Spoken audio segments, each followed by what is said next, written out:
दांत निकलवाया था, अब जख्म खराब हो गया है, इन्फेक्शन जो है वो ठीक नहीं हो रहा, और दर्द है कि खत्म नहीं हो रहा, और हील नहीं हो रहा जो सॉकेट थी जहां से दांत निकला था। अब उसकी वजूहात क्या है? देखें, काफी सारी वजूहात हो सकती हैं।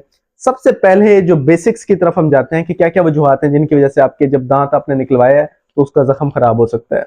सबसे पहले तो आपने जो है वो एहतियात जो है वो बहुत जरूरी होती है कि दांत निकलवाने के बाद की जो खास तौर पे पहले 24 घंटे हैं, उस दौरान आपने वो जो इंस्ट्रक्शंस आपके डेंटिस्ट ने आपको अगर दी हैं तो वो उनको फॉलो आपने कितनी हद तक की है।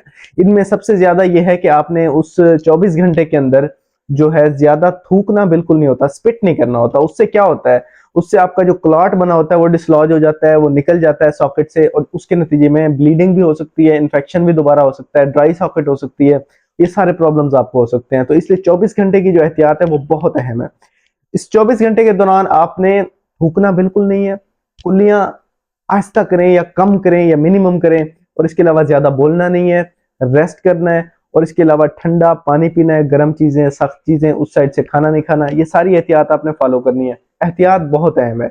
मेडिसिन इतनी असर नहीं करती जितनी एहतियात या प्रिवेंटिव मेयर्स जो है वो इंपॉर्टेंट होते हैं। तो इसलिए जब आप दांत निकलवाते हैं खास तौर पे, तो पहले 24 घंटे में उसकी हीलिंग बड़ी इंपॉर्टेंट होती है, क्योंकि अगर पहले 24 घंटे में एहतियात नहीं हुई तो फिर इन्फेक्शन हो सकता है, ड्राई सॉकेट हो सकती है, आपको प्रॉब्लम हो सकता है। फिर वो जो इन्फेक्शन एक हफ्ते में जो प्रॉब्लम था वो आपका खत्म होना था, अब वो 3 से 4 हफ्ते ले जाएगा और खत्म ही नहीं होगा।